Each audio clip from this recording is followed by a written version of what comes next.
Shalom Bapak Ibu Saudara, selamat pagi. Kembali pagi hari ini kita bersama-sama datang ke hadirat Tuhan. Apapun keadaan kita saat ini, mungkin kita dalam kesesakan, dalam ketakutan, tapi percayalah satu hal, bahwa Allah kita, Tuhan Yesus Kristus, selalu ada menyertai kita sampai semuanya akan dipulihkan. Tuhan akan tetap selama-lamanya menyertai kita. Kita persiapkan hati kita pada pagi hari ini untuk kita datang ke hadirat Tuhan, mempersembahkan tubuh jiwa roh kita sebagai persembahan yang hidup kepada Tuhan. Dan kita persiapkan juga untuk menerima tubuh dan darah sebagai lambang Tuhan Yesus sudah membebaskan kita. Mari kita satu hati di dalam doa. Tuhan Allah Bapa kami yang bertahta dalam kerajaan surga, Allah yang kami sembah dalam nama Tuhan Yesus Kristus, kami bersyukur Tuhan bahwa sampai hari ini kami ada sebagaimana kami ada, bukan karena kuat dan gagah kami, karena Engkau begitu mengasihi kami Tuhan. Bahkan kalau sampai hari ini kesehatan melimpah atas tubuh kami mau Tuhan persembahkan tubuh kami, persembahkan hidup kami sebagai persembahan yang hidup yang berkenan kepadamu ya Tuhan. Oleh karena itu Tuhan, pagi hari ini kami rindu menyembah-Mu di dalam roh dan kebenaran. Kami juga rindu Tuhan mendengarkan kebenaran firman-Mu. Kami mau dikuatkan, kami mau diteguhkan melalui firman-Mu. Terima kasih Bapa di surga. Kami percaya apapun kondisi yang menakutkan saat ini Tuhan, Engkau selalu memberikan kekuatan baru, Engkau selalu memberikan jalan keluar yang baru dalam hidup kami. Bahkan Engkau membentengi kami anak-anak-Mu yang percaya kepadamu ya Tuhan. Terpuji nama-Mu, dan kami siap memuji dan memuliakan nama-Mu ya Tuhan. Demi nama Tuhan Yesus Kristus kami persiapkan seluruh hidup kami. Haleluya, amin. Kami persembahkan seluruh hidup kami kepadamu ya Tuhan. Terima kasih Yesus. Terima kasih untuk penebusan-Mu bagi kami. Haleluya. Haleluya Yesus. Hanya Kau Tuhan di hidupku. Kau berikan hidup yang baru. Kuasa-Mu memujikan, pulihkan hatiku. Ku nyatakan Kaulah segalanya. Engkaulah sumber pengharapan. Kuasa-Mu sanggup menyembuhkan. Jiwaku pun berserah hanya kepadamu. Yesus, Kaulah segalanya.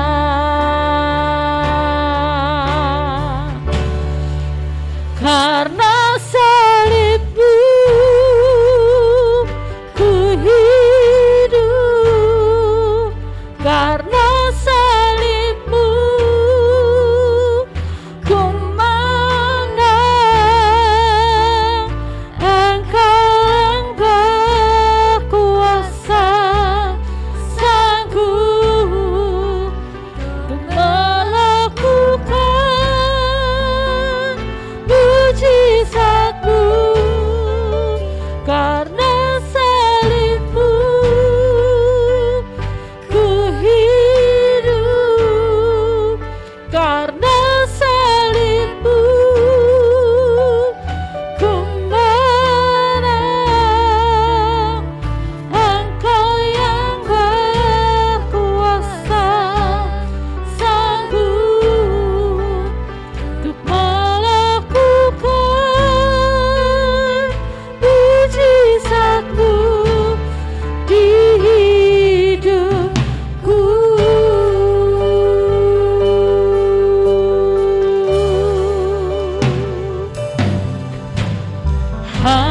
Engkau Tuhan di hidupku. Kau berikan hidup yang baru. Darah-Mu menyucikan, pulihkan hatiku. Ku nyatakan Kaulah segalanya. Engkaulah sumber pengharapan. Kuasa-Mu sanggup menyembuhkan. Jiwaku pun berserah hanya kepadamu. Yesus, Kaulah segalanya.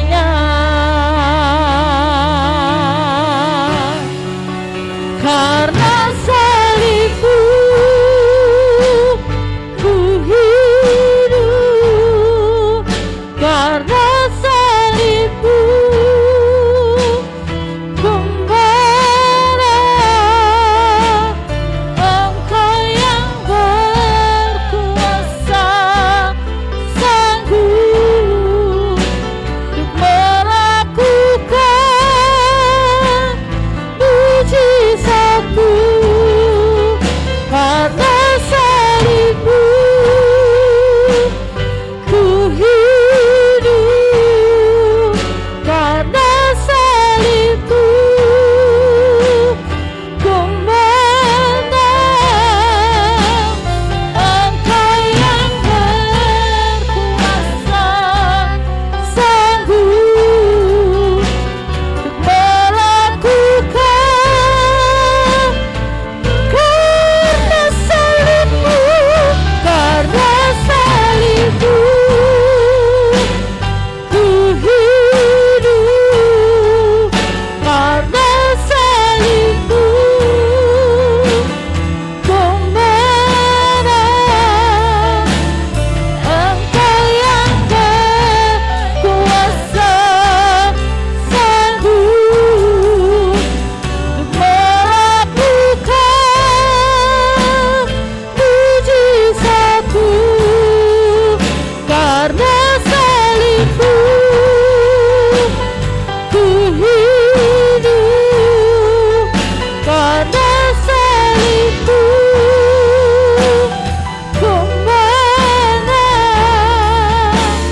Engkau yang berkuasa, sanggup melakukan mujizat-Mu di hidupku.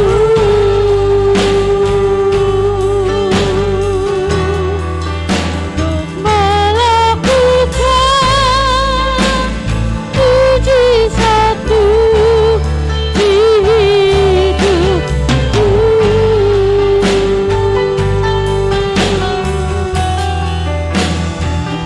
Melakukan mujizat-Mu di hidupku.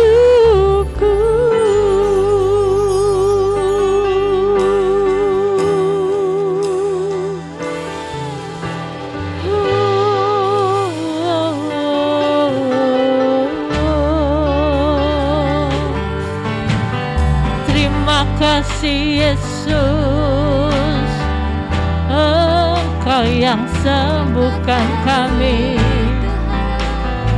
Kau yang pulihkan kami. Haleluya.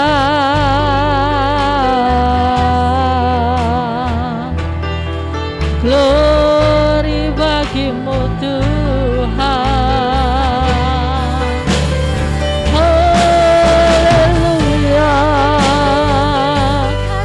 Kami masyurkan Engkau, Allah yang kudus, Allah yang hidup.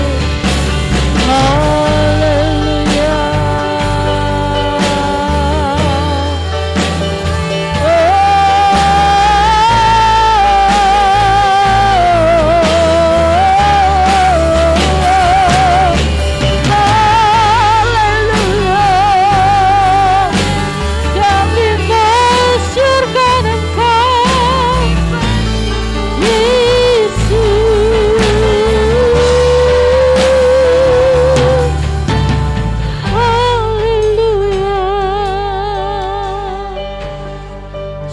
hidupku.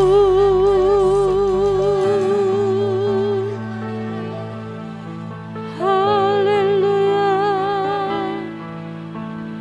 Terima kasih Tuhan. Haleluya.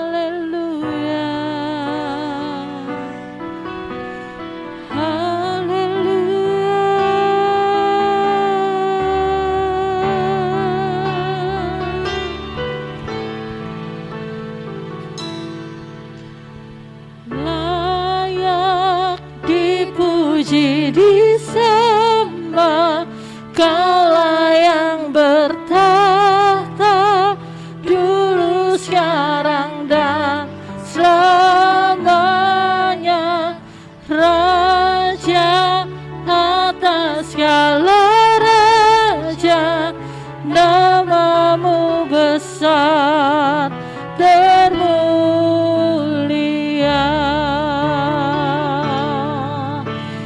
Layak dipuji, disembah, Kaulah yang bertahta dulu, sekarang, dan selamanya. Raja atas segala raja, namamu besar termulia.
Besar, termulia, Yesus Kristus namanya. Di dalam nama Yesus kami akan bersuka cita karena Engkau Allah yang mulia.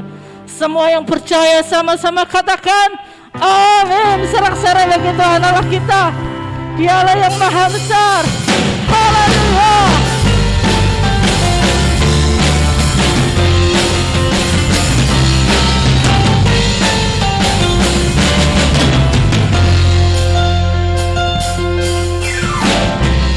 Tuhanku maha besar, Tuhanku maha kuasa, Raja segala raja. Dia takkan tergoyahkan, Dia takkan terkalahkan, Dia hidup dan berkuasa. Serukan namanya, Yesus Tuhan Raja, segala kuasa tunduk dalam namanya. Dia luar biasa. perkasa mulia, Yesus nama di atas segala nama. Hey!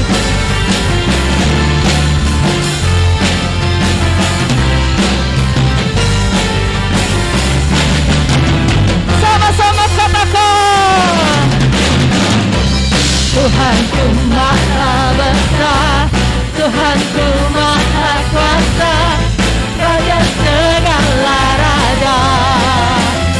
Oh, oh, oh, oh. Dia takkan tergoyahkan, Dia takkan terkalahkan, Dia hidup dan berkuasa. Melukan namanya, Yesus Tuhan Raja, segala kuasa tunduk dalam namanya. Yang luar biasa, perkasa mulia, Yesus nama di atas segala nama. Namanya Yesus Raja, segala kuasa tunduk dalam namanya. Yang luar biasa, perkasa mulia, Yesus nama di atas segala nama.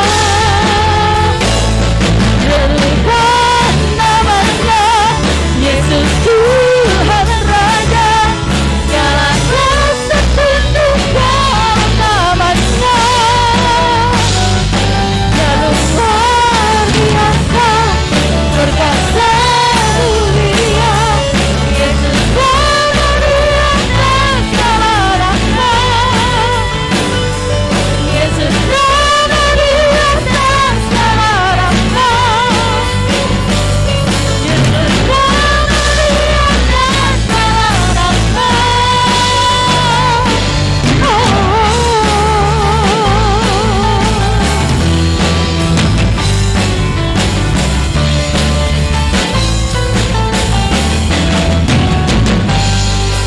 Haleluya, haleluya. Yesus nama di atas segala nama. Kita akan persiapkan hati kita untuk kita mendengarkan firman Tuhan. Apapun yang menjadi permasalahan kita, biarlah firman Tuhan pada hari ini boleh menguatkan kita, boleh meneguhkan hidup kita, sehingga kita tetap berjalan dalam kebenaran firman Tuhan. Saat kita sujud di altarnya, di situ Tuhan memberikan kekuatan yang baru bagi kita semua. Haleluya. Haleluya Yesus. Kami mau datang kepadamu Tuhan, dengan segenap hati kami ya Tuhan. Kekuatan kami hanya datangnya daripadamu Yesus. Haleluya.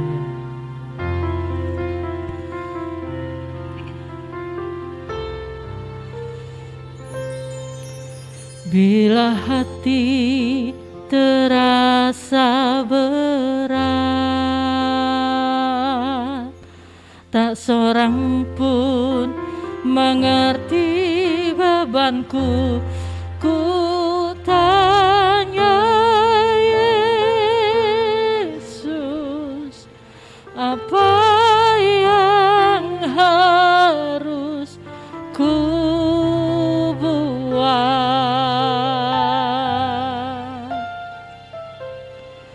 Dia berfirman, mari datanglah. Dia selalu pedulikan aku, ku datang Yesus, Dia pikul segala bebanku. Sujud di altarnya, ku bawa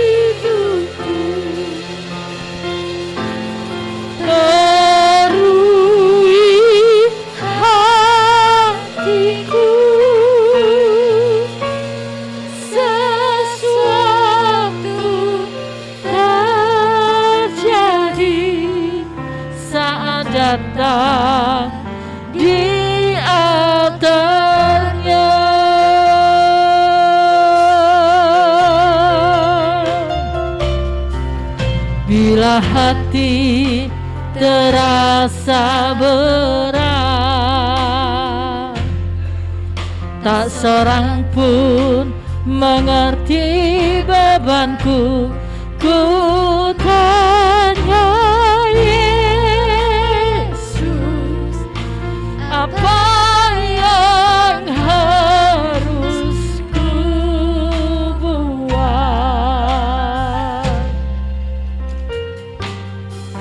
Dia berfirman, mari datanglah. Dia selalu pedulikan aku. Ku datang Yesus, Dia pikul segala bebanku. Sujud Dia teriak, ku bawa hidupku. Ku terima anugerahnya, Dia ampuniku dan bebaskanku. Dia ubah hidupku, berui hatiku. Sesuatu terjadi saat datang Dia teriak. Sujud Dia teriak, ku bawa hidupku. Ku terima anugerahnya, Dia ampuniku dan bebaskanku. Dia ubah hidupku, berui hatiku. Sesuatu terjadi saat datang Dia teriak.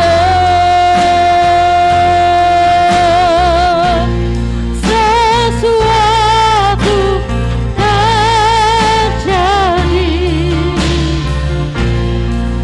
pemulihan terjadi, mujizat terjadi saat datang Dia teriak.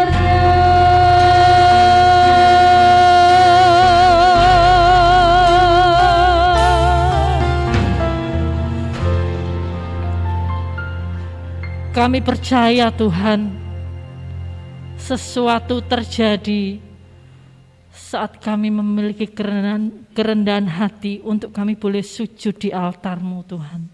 Engkau akan mengerjakan mujizat demi mujizat atas hidup kami. Jalan keluar demi jalan keluar dalam hidup kami. Bahkan saat kami lemah pun Tuhan, kekuatan baru Tuhan berikan dalam hidup kami. Karena kami tahu di luar Engkau, kami tidak akan dapat berbuat apa-apa ya Tuhan. Kami perlu kebenaran firman Tuhan, boleh mengubahkan seluruh kehidupan kami. Kami perlu firman Tuhan untuk menuntun langkah hidup kami, sehingga kami boleh berjalan dalam terang firman-Mu, sehingga kemenangan demi kemenangan menjadi bagian dalam hidup kami. Terpuji nama-Mu ya Tuhan Yesus. Pakai hamba-Mu, urapi hamba-Mu. Kami menyerahkan ibadah kami. Demi nama Tuhan Yesus Kristus, kami berdoa dan bersyukur. Haleluya. Amin. Mari kita berdoa. Kami bersyukur Tuhan, di bulan Juli ini, di pertengahan tahun, kami boleh datang kepadamu beribadah, walaupun kami harus ibadah online lagi. Tapi kami bersyukur karena Engkau berikan kami kekuatan, kesempatan, dan kesehatan yang melimpah, boleh mendengarkan firman-Mu. Terimalah persembahan pujian kami, boleh menyenangkan hati-Mu, berkati kami semuanya Tuhan. Di dalam nama Tuhan Yesus, haleluya. Amin. Shalom Bapak Ibu Saudara yang dikasihi oleh Tuhan. Hari ini kita ibadah online lagi, ya karena situasi tidak memungkinkan buat kita. Kita sebagai anak Tuhan harus peka, harus berhikmat. Minggu ini saya kehilangan 3 orang yang saya kenal. Ada satu mahasiswa yang sudah selesai tesis. Harusnya Agustus ini harus wisuda, tapi dipanggil Tuhan jadi korban. Ada satu gereja, saya setiap bulan mengisi rekaman karena gereja ini masih online dari pertama pandemi tahun lalu sampai sekarang. Dan majelis itu pun dipanggil Tuhan, ya karena COVID juga. Satu lagi dokter syaraf saya yang merawat saya sudah bertahun-tahun. Kita terus berdoa ya. Saya tidak pakai masker hari ini karena saya rekaman langsung dan tidak ada siapa-siapa di sini. Oke, saya akan mulai dengan satu firman Tuhan. Hari ini firman Tuhan akan berbicara kepada kita semuanya tentang 5 perangkap kebohongan ya dalam pencobaan. Hari-hari ini kita mengalami pencobaan, tapi kita kadang-kadang terperangkap dengan suatu kebohongan. Ada 5 macam kebohongan perangkap dalam pencobaan itu. Oke. Saya mulai dengan satu cerita ya. Di masa pandemi ini semua orang berjuang untuk memenuhi kebutuhannya.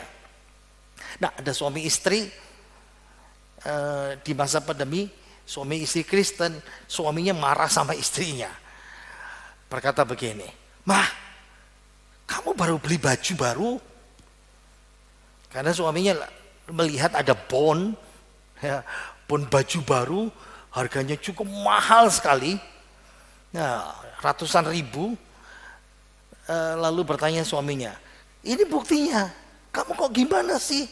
Kita kan harus mengencangkan ikat pinggang untuk bisa melewati masa pandemi ini."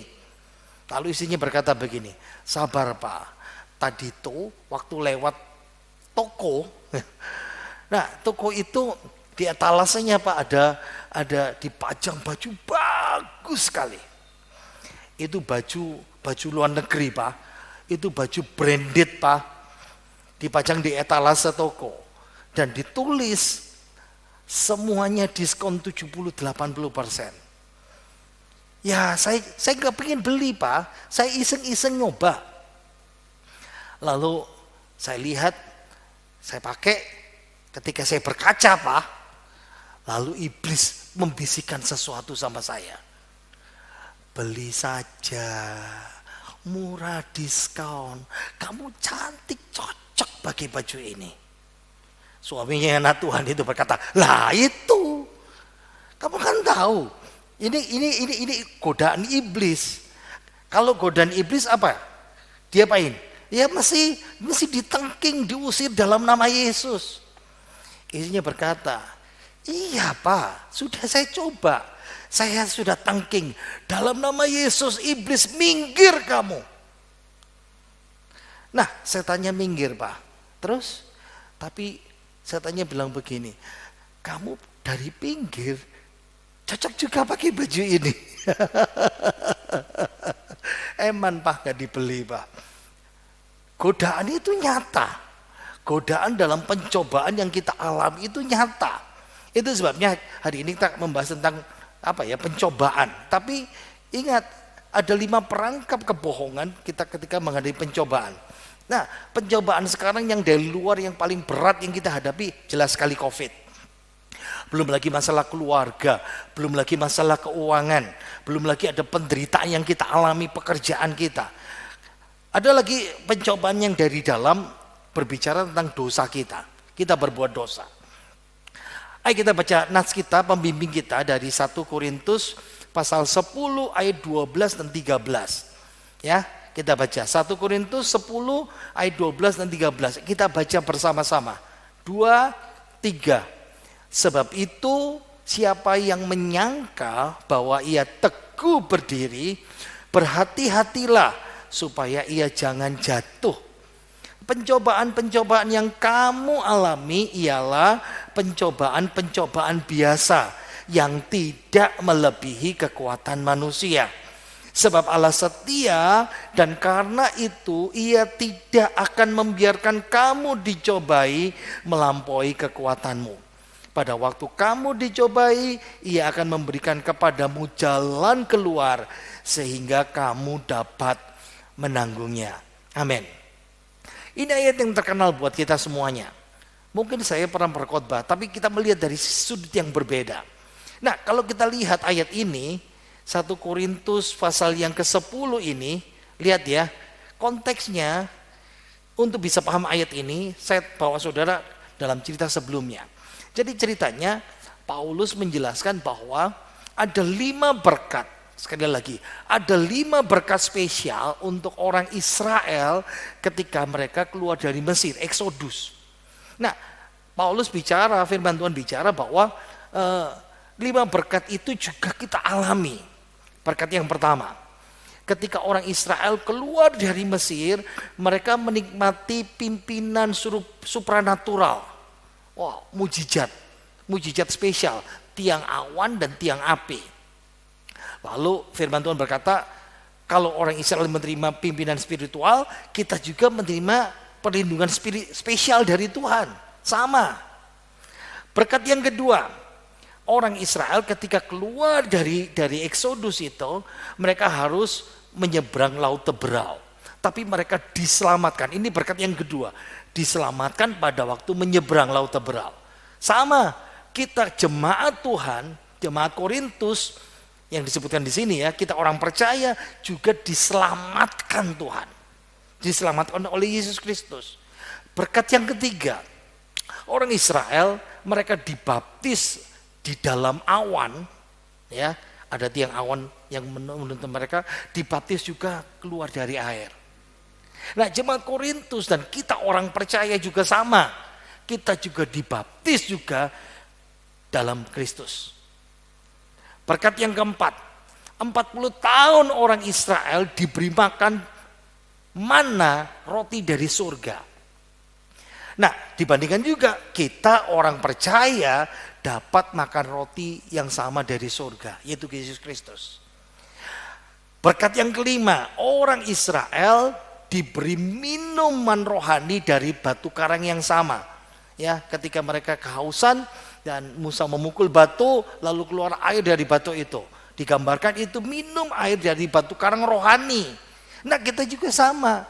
Kita diberi minum dari Kristus. Jadi 5 berkat itu. Lalu lanjut, karena Israel, karena kita diberkati, karena kita dapat berkat spesial, karena kita dapat perlindungan spesial, itu bukan otomatis hidup rohani jadi sukses, jadi benar, jadi baik. Buktinya dari ayat itu dikatakan, meskipun menerima berkat Tuhan yang seperti itu, meskipun menerima perlindungan Tuhan seperti itu, orang Israel 40 tahun di padang gurun masih juga memberontak. Sehingga mereka perlu didisiplin oleh Tuhan. Nah, semuanya 2 juta orang. Kecuali 1, Yosua dan Kaleb, 2 orang. Semuanya didiskualifikasi, didisiplin Tuhan di padang gurun, termasuk Musa pemimpinnya. Nah, berkaca dari kebenaran ini, kita perlu namanya disiplin rohani. Jangan masuk kepada jebakan Batman. Nah, itu sebabnya firman Tuhan hari ini. 5 perangkap kebohongan di dalam pencobaan. Ketika kita menghadapi pencobaan, jebakan pertama adalah kita berpikir, tidak mungkin saya ini orang yang spesial. Saya ini orang yang khusus. diberkati Tuhan. Saya ini orang yang spesial di mata Tuhan. Pencobaan tidak mungkin terjadi pada saya. Ayat 12 kita baca lagi. Sebab itu siapa yang menyangka bahwa ia teguh berdiri, hati-hatilah supaya ia jangan jatuh. Ingat ya, jebakan pertama, jebakan kebohongan pertama, perangkap kebohongan pertama. Saya ini orang Kristen, saya ini pendeta, saya ini hamba Tuhan, saya ini orang Kristen yang dikhususkan Tuhan. Betul. Tapi ingat konteks, orang Israel diberkati melimpah. Kita orang percaya spesial di mata Tuhan sama. Tapi ingat, kita tidak lepas dari pencobaan itu. Karena orang Israel menganggap spesial, makanya mereka memberontak. Karena berpikir, tidak apa-apa. Ingat ya, ini bagian yang pertama, jebakan yang pertama. Walaupun kita orang spesial di mata Tuhan, betul. Tapi tidak ada pengecualian dalam aturan. Kita bisa mampu berbuat dosa, kita bisa masuk dalam pencobaan. Dulu kita masih ingat ya, waktu COVID gelombang pertama. Banyak pendeta, beberapa pendeta, beberapa orang Kristen menyangka berpikir bahwa saya tidak mungkin kena COVID. Saya punya kekebalan. Apalagi membaca beberapa ayat dan mengatakan, saya ini spesial di mata Tuhan. Saya bisa lolos dari COVID. Saya bisa lolos dari persoalan. Saya bisa lolos dari dosa ini. Ingat, orang Israel dapat pencobaan. Orang percaya juga bisa. Dan yang paling rentan kata Alkitab, orang yang merasa dirinya kuat. Seperti ayat ini katakan. Sebab itu siapa yang menyangka bahwa ia teguh berdiri, hati-hatilah supaya ia jangan jatuh. Jangan merasa bahwa gak mungkin terjadi pada saya. Ini penerapan buat kita sekarang ya. Kalau kita tidak disiplin ikut prokes, ya, kalau kita tidak mendisiplin diri kita terhadap dosa, kalau kita tidak mendisiplin diri kita dengan COVID, jangan salahkan Tuhan nanti. Masing-masing dari kita punya tanggung jawab pribadi dari Tuhan. Ingat ya, kadang-kadang kita kalau sudah tidak disiplin, lama-lama bisa terpuruk, terjerumus lebih dalam, lebih kacau dari yang pernah kita bayangkan. Ya, ini jebakan yang pertama. Jangan pernah berkata, nggak mungkin terjadi pada saya. Yang kedua, apa yang kedua? Sebelum saya masuk kedua, saya mau kasih contoh ya. Saya mau kasih ilustrasi. Suatu ketika di Amerika Serikat, ini terjadi tahun 1980-an. Jadi ceritanya ada suatu bencana alam namanya letusan gunung Helena ya. Di Amerika Serikat. Itu kira-kira bulan Mei tahun 1980. Itu letusan yang cukup dahsyat, menakutkan. Tapi sebetulnya 2 bulan sebelum letusan yang mematikan itu dan merusak sepanjang sejarah Amerika, sebetulnya sudah ada tanda-tanda ya, ada gempa bumi, aktivitas gunung berapi, batuk-batuk yang seperti itu ya, menandakan bahwa ada peristiwa besar yang terjadi. Nah sebetulnya pihak berwenang, pemerintah sudah kasih warning, kasih alarm. Selama 2 bulan itu mereka diperingatkan. Orang-orang yang tinggal di tempat itu diperingatkan, hati-hati, cepat mengungsi, ini bahaya. Ada yang dengar, ada yang anggap serius, ada yang menganggap biasa gunung ini batuk. Dan korban yang terkenal, yang menolak mengungsi yang terkenal namanya Harry Randall Truman. Dia laki-laki umur 83 tahun. Dia pemilik penjaga penginapan Mount St. Helen di Spirit Lake. Ini tempat liburan saudara ya. Karena pengalaman Harry Randall Truman, dia umur 83 ya. Dulu waktu itu, waktu Perang Dunia Pertama, dia tentara. Kapalnya dibom, kapal selam Jerman. Dan dia selamat, meskipun terombang-ambing, terkatung-katung, dingin, tapi dia hidup dan selamat. Dia berpikir saya sudah dapat pengalaman diselamatkan Tuhan. Ilmuwan berkali-kali sudah ngomong, hati-hati, ini mau meledak selama 2 bulan.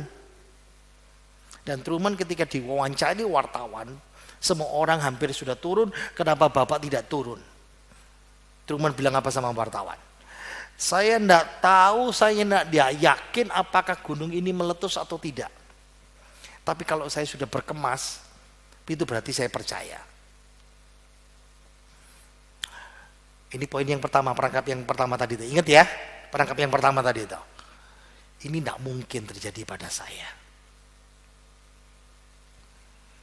18 Mei tahun 80.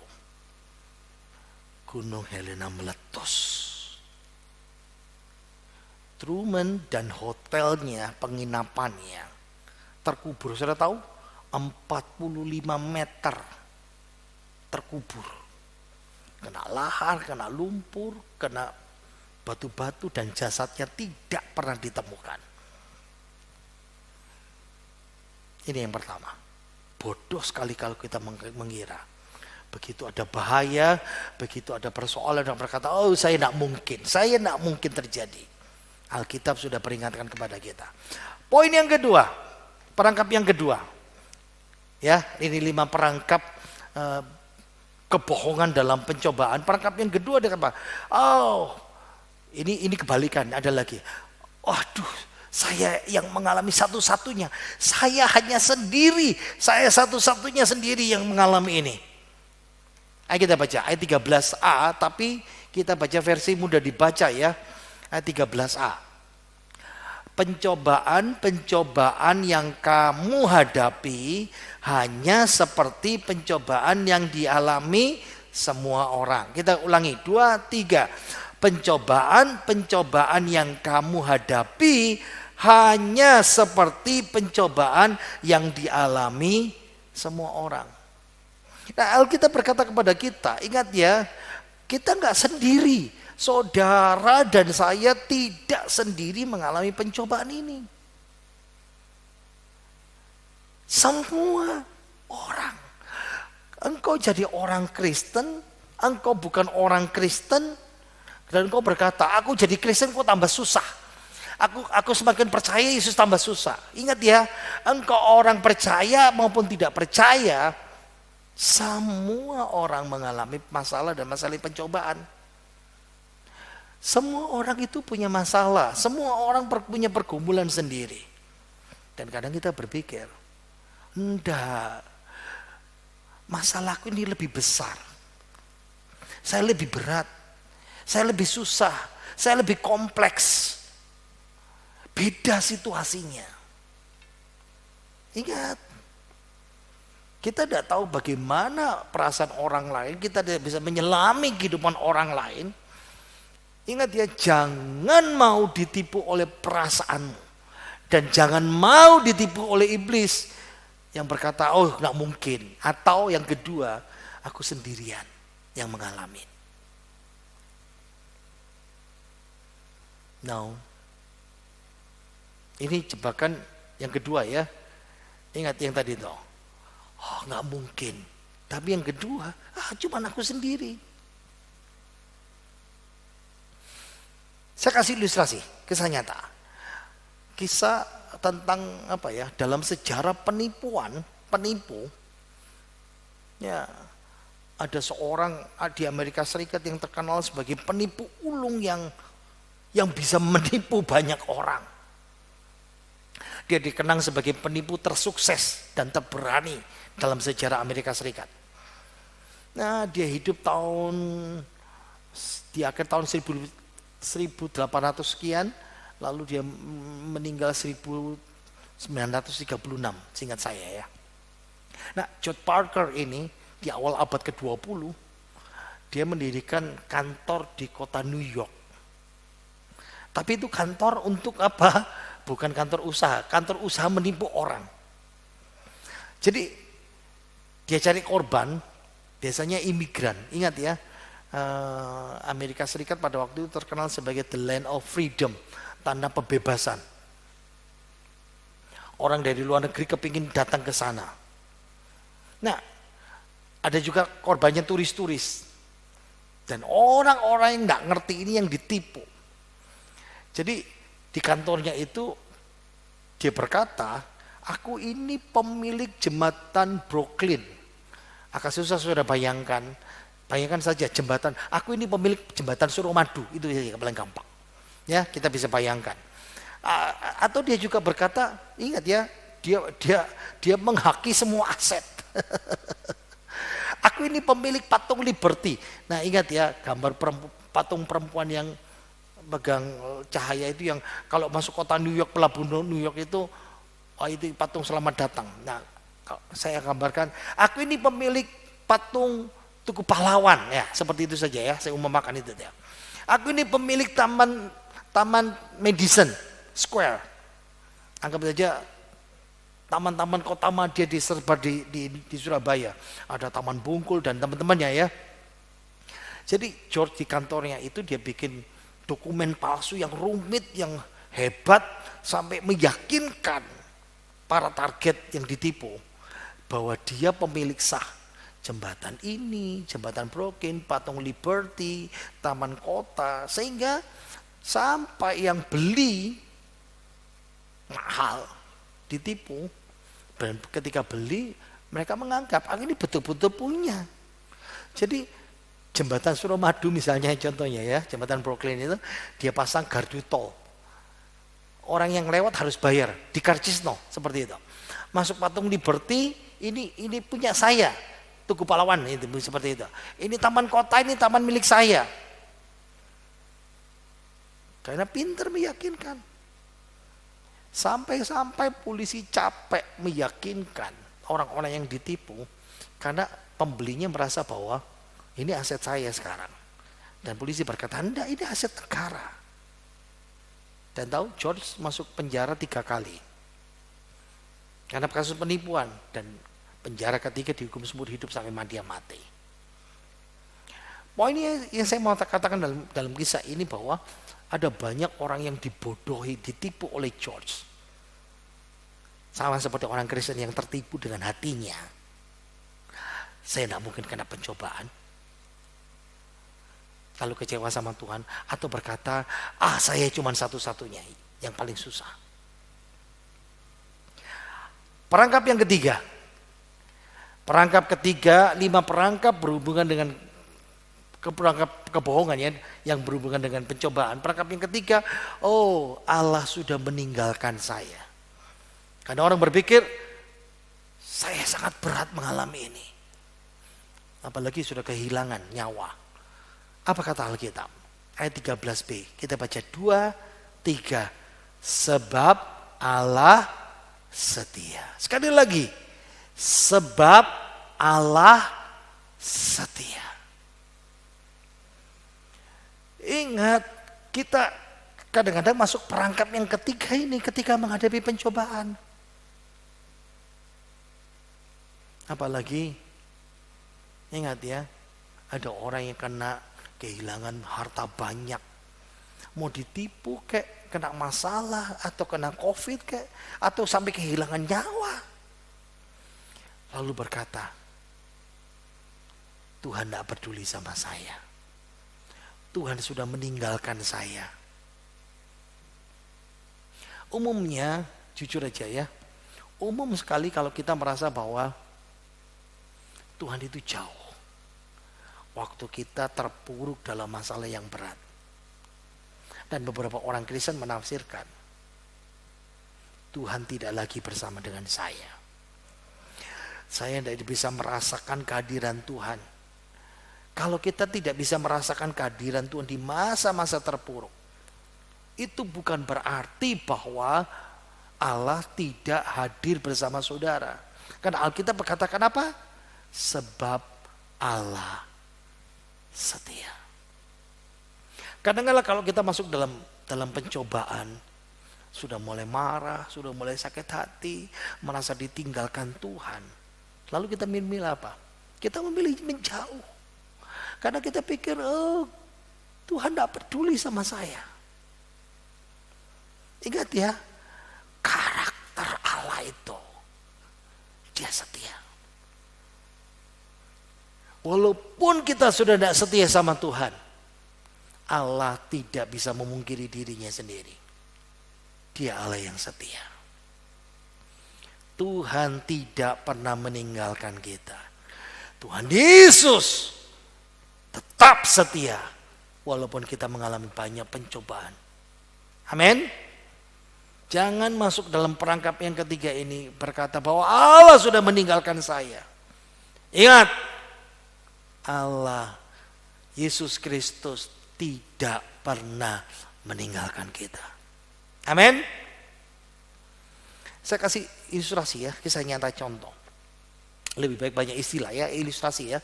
Karena itu yang paling mendarat dalam kehidupan kita. Ada seorang ibu yang bernama Michelle Johnson. Ibu ini lagi terpuruk dalam masalah berat. Dia harus masuk rumah sakit. Dia bukan sakit. Dia punya anak. Ya, anaknya ini sedang sakit, menunggu pemulihan dari operasi besar dan cukup lama di rumah sakit. Dan dia harus mengurus sendirian. Pagi itu Michelle merasa penat, capek, sudah judak pikirannya, sudah capek urusan rumah sakit, capek ngurusi anak, capek masalah waktu, capek duit lagi. Jadi dia mulai apa ya, merasa penat. Dia berkata, aku mau pergi sarapan aku mau pergi sarapan. Dan apa yang terjadi? Jalan. Nah, kalau orang sudah mulai lemas gitu kan kita bisa lihat ya. Dan apa yang terjadi? Harusnya pergi ke kantin di lantai bawah, dia salah pencet, tunjuk lantai yang paling atas. Begitu liftnya kebuka di lantai atas, apa yang terjadi? Lantai atas itu apa ya, deck, flat, rata, bukan gedung. Jadi ketika dibuka, dia di situ ada kursi, dia langsung diam-diam. Lalu flashback, kilas balik. 35 tahun yang lalu, dia ada di tempat itu. Di rumah sakit umum daerah RSUD yang sama di situ. Dia sering dulu di sini. Dia lihat pemandangan yang sama. Dia dirawat 6 minggu di sini. Waktu dia muda, dia mengalami kecelakaan. Itu 35 tahun yang lalu. Dan 6 minggu harus dirawat. Michelle lalu ingat flashback, di tempat ini dia selalu memikirkan hidupnya selama 6 minggu ya. Dokter berkata begini, Michelle, sesudah kamu operasi, bisa dioperasi tapi kamu tidak bisa berjalan dengan normal lagi seperti sedia kala seumur hidupmu. Bisa bayangkan anak muda ya mendapat dengarkan seperti itu. Lalu dokter berkata, masih belum, kamu akan mengalami radang sendi Michelle, 1 tahun. Setelah itu Michelle, tahun kelima kamu harus operasi lagi, mengganti panggul kamu. Yang kena. Itu 35 tahun yang lalu dokter berkata begitu, tapi Michelle lalu merasa flashback itu. Tapi semua yang dokter bilang itu tidak pernah terjadi.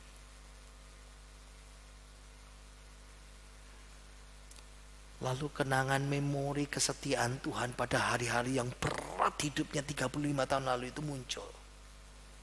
Lalu di Michelle mulai menangis. Dan Michelle berkata, apakah kita membutuhkan, perlu pengingat bagaimana Tuhan kesetiaan Tuhan dalam kehidupan kita di hari-hari yang terpuruk ini. Dia berkata, ingatlah masa lalu. Coba bayangkan kalau kita bisa duduk bersama dengan beberapa orang dalam Alkitab, ngobrol tentang kenangan mereka saat bersama-sama dengan Allah. Coba bikin ini ya. Saudara dapat kesempatan ngajak ngobrol sama Yusuf. 13 tahun. Yusuf mungkin cerita, duduk di samping kita dan bercerita, aku dulu dijual jadi budak, difitnah, dipenjara, dari satu penjara ke tempat penjara yang lain, sampai Tuhan akhirnya membawa aku ke istana. Itu kesetiaan Tuhan selama 13 tahun. Ngobrol dengan Daniel, bagaimana Tuhan tetap setia menjaga hidupnya tidak terluka, tidak tergores di sarang singa-singa sepanjang malam. Ngobrol dengan Sadrak Mesak Abednego, betapa luar biasanya di dapur api yang dipanaskan 7 kali lipat, dan aku keluar, tidak ada luka bakar, tidak ada bekas luka hangus, bahkan tidak ada aroma asap pun. Ini masa sulit, ini masa sukar, masa sakit, masa penderitaan, masa pencobaan. Kita perlu melihat ke belakang. Tuhan tidak pernah meninggalkan kita. Amin. Perangkap yang keempat. 5 perangkap kebohongan dalam pencobaan. Perangkap yang kelima apa? Saya tidak punya pilihan. Apa kata Alkitab? Ayat 13. Kita baca sama-sama. 2, 3. Karena itu Ia tidak akan membiarkan kamu dicobai melampaui kekuatanmu. Perangkap kebohongan nurani kita, hati kita, perangkap kebohongan iblis yang kuat saat kegodaan, masalah datang menimpa kita, kita berkata, saya tidak punya pilihan Tuhan. Ya terpaksa harus menjalani ini. Saya terpaksa berbuat dosa. Saya terpaksa berbuat salah sama Tuhan. Kita melemparkan tanggung jawab itu kepada Tuhan. Kita melemparkan tanggung jawab itu kepada takdir. Seolah-olah dosa itu terpaksa. Ingat, Tuhan tidak pernah menjadi pencipta dalam pencobaan kita. Meskipun Tuhan izinkan ujian datang dalam hidup ini.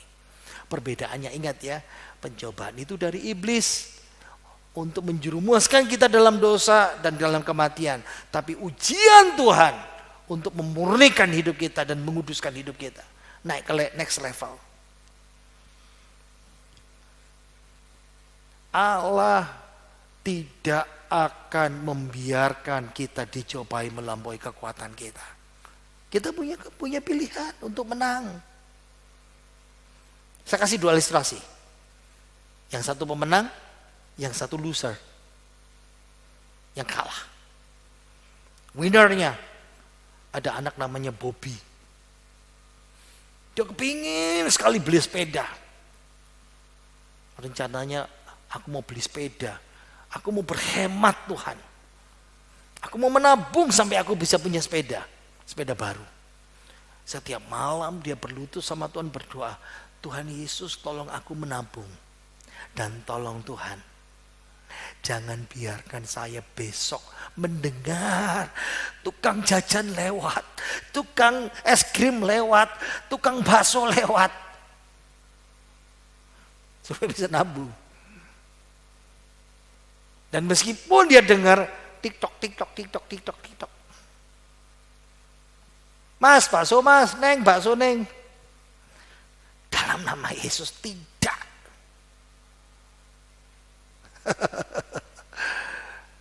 Atau saudara punya pilihan kedua, loser, orang yang kalah. Ada pengusaha obesitas, saya pernah cerita ini ya, saya cerita lagi lah. Dia berkata, aku mau diet, pokoknya aku harus diet. Kan kita kan model gitu kan.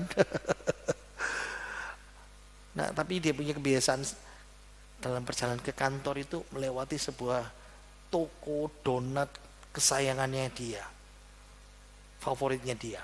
masih beli donat di situ dan beli susu coklat ukuran besar. Dia berkata, Tuhan, aku mau diet. Jadi dia putar jalan.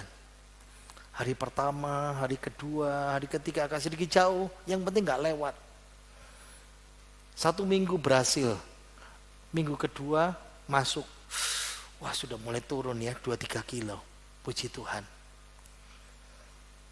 Tapi hari itu dia berkata, Tuhan aku berdoa supaya aku lewat Tuhan.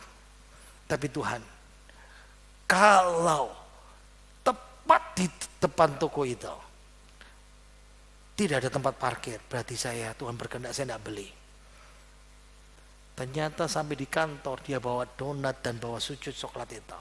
Teman-temannya tanya, loh katanya diet.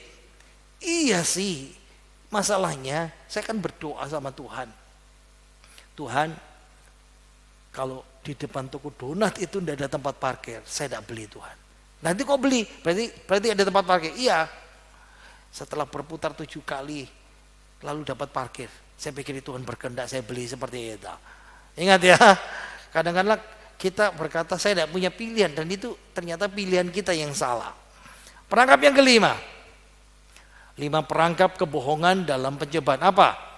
Gak ada jalan keluar. Yang terakhir kita baca ayat 13D. 2, 3.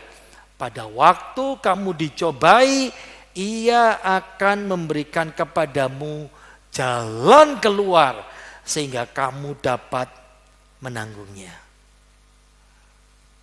Ada seorang ibu yang menangis jenuh, ruwet dengan urusan 4 anak, 2 anjing, dan 1 keponakan yang selalu ada di rumahnya.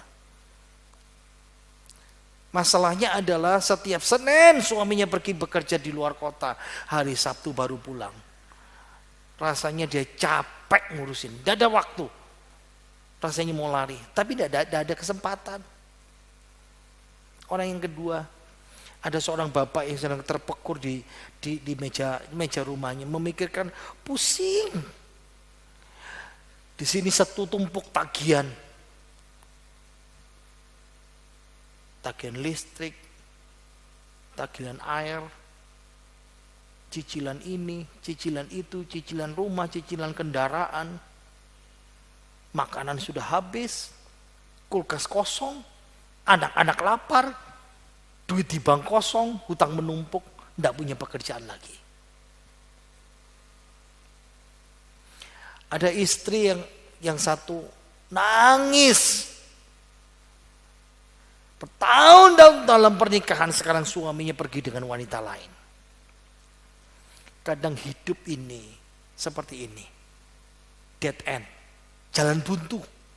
Tidak ada solusi. Sehingga kalau kita sudah judek dalam rumah tangga, lalu kita memutuskan saya bercerai.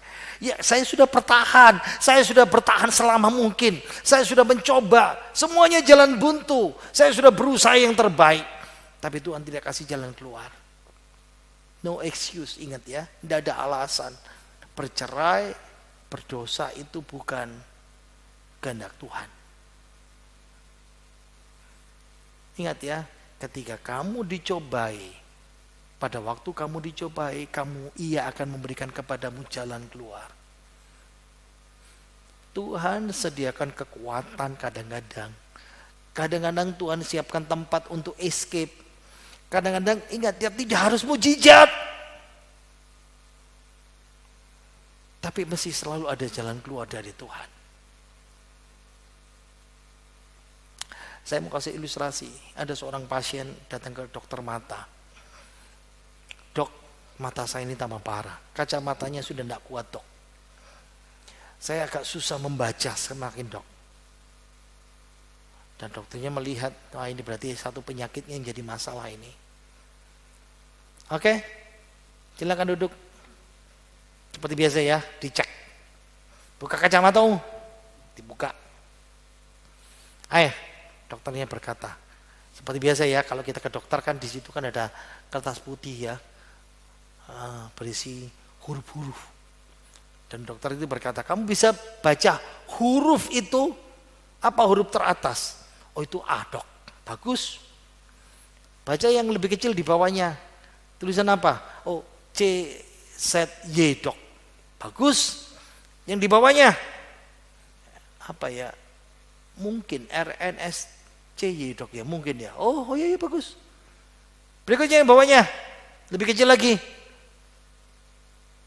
Apa itu dok?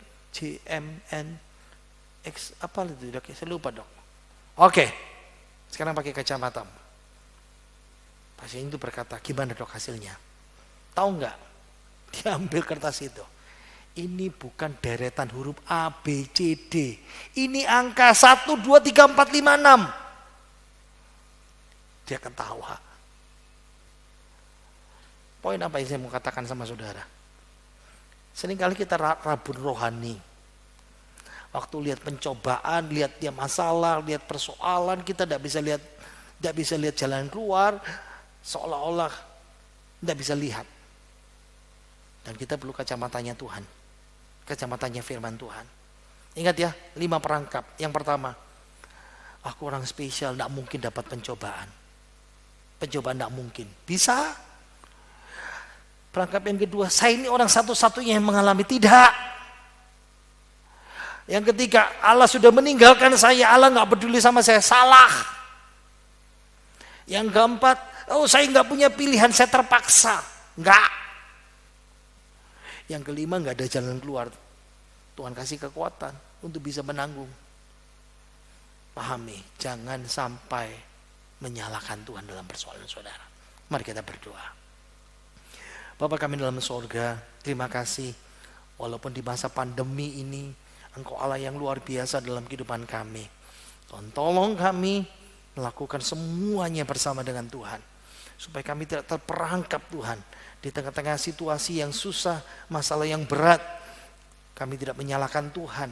Kami tidak lari. Kami tidak salah prasangka. Tapi kami bisa paham firman-Mu hari ini. Bahwa Tuhan tidak pernah meninggalkan kami. Kami serahkan dalam tangan-Mu. Sebentar kami akan masuk dalam perjamuan kudus. Tuhan tolong kami mempersiapkan perjamuan kudus hidup kami supaya kami layak bersekutu dan tubuh dan darah-Mu. Sucikan, kuduskan kami semuanya untuk boleh masuk dalam perjamuan kudus-Mu Tuhan. Di dalam nama Tuhan Yesus Kristus kami berdoa, haleluya, amin. Sementara saudara akan berdoa, perjamuan kudus dipersiapkan oleh pemimpin keluarga atau yang rohani, dan sudah kita indahkan pujian, ku tak dapat jalan sendiri.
Kalau semua perjamuan kudus sudah di tangan saudara, mari kita berdiri bersama-sama. Kita mau siapkan hati kita. Tuhan, kuduskan kami, sucikan kami, kuduskan, layakkan kami. Kami mau bersatu dengan tubuh dan darah-Mu Tuhan. Engkau Allah yang luar biasa, Engkau sudah menyelamatkan kami. Kita angkat roti di atas kepala kita. Sebab apa yang telah kuteruskan kepadamu telah aku terima dari Tuhan, yaitu bahwa Tuhan Yesus pada malam waktu ia diserahkan mengambil roti, dan sesudah itu ia mengucap syukur atasnya, ia memecah-mecahkannya dan berkata, inilah tubuhku yang diserahkan bagi kamu, perbuatlah ini menjadi peringatan akan aku. Bukankah roti yang kita ucapkan syukur di dalamnya ini adalah persekutuan dalam tubuhnya Kristus? Katakan haleluya. Dalam nama Tuhan Yesus, dalam nama Tuhan Yesus, kita mau makan bersama-sama dalam nama Tuhan Yesus.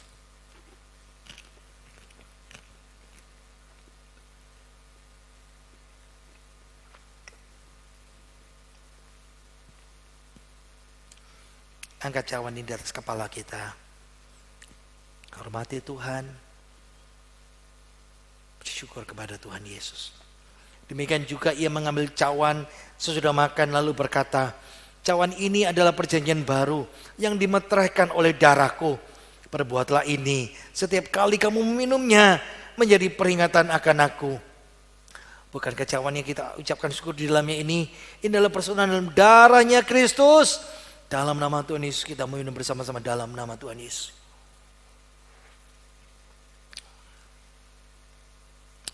Kita mau angkat tangan kita. Bersyukur Tuhan, Engkau sudah memberkati kami dalam ibadah kami. Bersyukur kami bisa beribadah walaupun kami ibadah online. Kami bersyukur Tuhan dalam kehidupan kami. Engkau memberikan kesehatan, Engkau memberikan kekuatan, Engkau memberikan kecukupan. Kami boleh kuat menghadapi pencobaan dalam kehidupan kami. Kami berdoa untuk pembangunan gereja kami. Kami percaya Tuhan, Engkau terus bekerja dalam karyamu yang luar biasa buat kami. Kami berdoa untuk jemaatmu yang sedang lemah tubuh, sakit, ada masalah rumah tangga, masalah rohani, ada yang sakit COVID Tuhan. Mari Tuhan Engkau bekerja menjamah dalam nama Tuhan Yesus. Kami percaya oleh bilir-bilirmu, oleh saudaramu, Engkau menjamah kami, menyembuhkan kami dari segala sakit penyakit, dijauhkan dari segala sakit dan penyakit COVID Tuhan. Percaya Tuhan, berdoa untuk bangsa negara kami, untuk para medis, untuk para pemimpin negara kami, supaya mengampuni kami dari segala dosa kami, mengampuni dunia ini Tuhan, memulihkan dari COVID Tuhan. Dan Tuhan terus bekerja buat vaksinasi supaya berjalan lancar. Dan kami percaya Tuhan, kasih-Mu dan kemurahan-Mu luar biasa buat kami. Tuhan melihara jemaat-Mu semuanya Tuhan Yesus. Tuhan pelihara, Tuhan jaga, Tuhan berkati kesehatan kami, kebutuhan kami dan kekuatan kami. Dan percaya Tuhan, berkati juga persembahan yang akan kami kumpulkan hari ini. Sucikan, kuduskan, persembahan sukarela kolektor kami, persembahan persepuluhan kami, jadinya boleh dipakai untuk kemuliaan kebesaran nama-Mu. Mari kita buka tangan kita, angkat tangan kita, terima berkat dari Tuhan kita Yesus sendiri.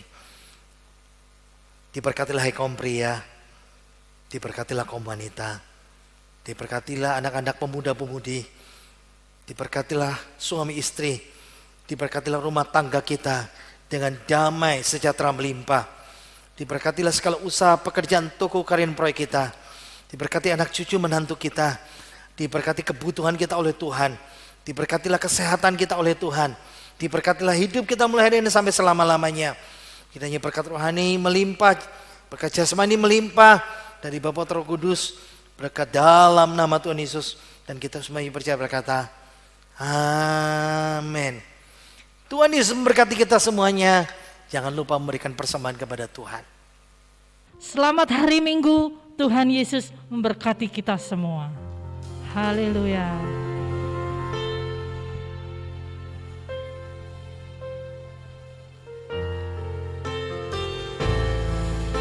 Dialah yang mulia, Dialah yang agung. Kami bersyukur Tuhan. Haleluya.